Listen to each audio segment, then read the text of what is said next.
ఇక ఆత్మకూరు విషయానికి వద్దాం.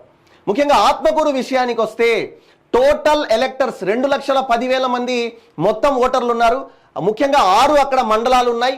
అందులో 85% ప్రజలు ఓటర్లు రూరల్లో ఉంటే అర్బన్లో 15% మంది ఓటర్లు అర్బన్లో ఉంటున్నారు. అయితే పోలింగ్ స్టేషన్స్ మొత్తం ఎన్నయ్యా అంటే 278. ఇక్కడ కూడా ఇన్ఫ్లుయెన్షియల్ గ్రూప్ ఏదైతే రెడ్డి గారులనే చెప్పాలి. అయితే వైఎస్ఆర్సీపీ తరఫున మేకపాటి విక్రమ్ రెడ్డి సిట్టింగ్ ఎమ్మెల్యే అక్కడ బరిలో ఉంటే టీడీపీ తరఫున ఆనం రామనారాయణ రెడ్డి ఇక్కడ బరిలో ఉన్నారు తెలుగుదేశం పార్టీ తరఫున. ఇక వీళ్ళ స్టాటిస్టిక్స్ చూస్తే ఆ శాంపిల్ సైజ్ 5,000 మొత్తం 5,000 మందిని వీళ్ళు అక్కడ సర్వే చేయగా 5,000 మందితో ఆ 5,000 మంది పైన సర్వే చేస్తే ఇక్కడ తెలిసింది ఏంటంటే ఫస్ట్ రిలీజియన్ వైజ్గా చూస్తే అక్కడ హిందూస్, క్రిస్టియన్స్, ముస్లిమ్స్, అదర్స్ అందరూ ఉన్నారు. హిందూస్ చూస్తే పర్సంటేజ్ 93 ఉంది. అందులో టీడీపీకి మద్దతు తెలిపే వాళ్ళు 52% మంది ఉన్నారు. వైఎస్ఆర్సీపీకి మద్దతు తెలిపే వాళ్ళు 47% మంది ఉన్నారు. ఇతరులకు మద్దతు తెలిపే వాళ్ళు 1% మంది ఉన్నారు. ఇక క్రైస్తవ సోదరులు చూస్తే 4% ఓట్లు అక్కడ ఉండగా 40% టీడీపీకి మద్దతు తెలిపే పరిస్థితి, 58% వైఎస్ఆర్సీపీకి మద్దతు తెలిపే పరిస్థితి, 2% మాత్రమే ఇతరులకు. ఇక ముస్లిం ఓటర్లు చూస్తే అక్కడ 2% ఉన్నారు. అందులో 23% టీడీపీకి మద్దతు తెలిపితే 75% మంది వైఎస్ఆర్సీపీకి మద్దతు తెలిపే పరిస్థితి, 2% ఇతరులకు.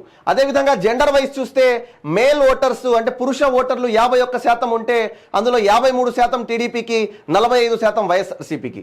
ఇక ఫిమేల్ అంటే మహిళా ఓటర్లు 49% ఉంటే 52% టీడీపీకి, 47% వైఎస్ఆర్సీపీకి. ఇక్కడ ఏజ్ గ్రూప్స్ ఇచ్చారు. అదేవిధంగా ఇంకా ప్రొఫెషన్ వైజ్ వస్తే రైతులు, వ్యాపారస్తులు, గవర్నమెంట్ ఎంప్లాయీస్, ప్రభుత్వ ఉద్యోగులు, నిరుద్యోగులు. ఈ విధంగా చూస్తే అయితే రైతులు ఎవరైతే ఉన్నారో అగ్రికల్చర్ మీద డిపెండ్ అయిన వాళ్ళు అక్కడ 54% మంది ఉంటే టీడీపీకి వాళ్ళు 54% సపోర్ట్ ఇస్తే వైఎస్ఆర్సీపీ కేవలం 45% మంది మాత్రమే ఆత్మకూరు నియోజకవర్గంలో మద్దతు ఇచ్చే పరిస్థితి, 1% ఇతరులకు. ఇక బిజినెస్ ఎవరైతే వ్యాపారస్తులు ఉన్నారో 75% టీడీపీకి మద్దతు తెలిపే పరిస్థితి ఉంటే 25% మాత్రమే వైఎస్ఆర్సీపీకి మద్దతు తెలిపే పరిస్థితి.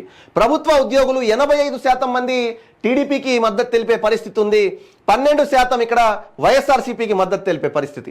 ఇక అన్ఎంప్లాయీస్ చూస్తే 72% టీడీపీకి అంటే నిరుద్యోగులు టీడీపీకి మద్దతు తెలిపే పరిస్థితి, వైఎస్ఆర్సీపీకి కేవలం 25% మాత్రమే మద్దతు తెలిపే పరిస్థితి.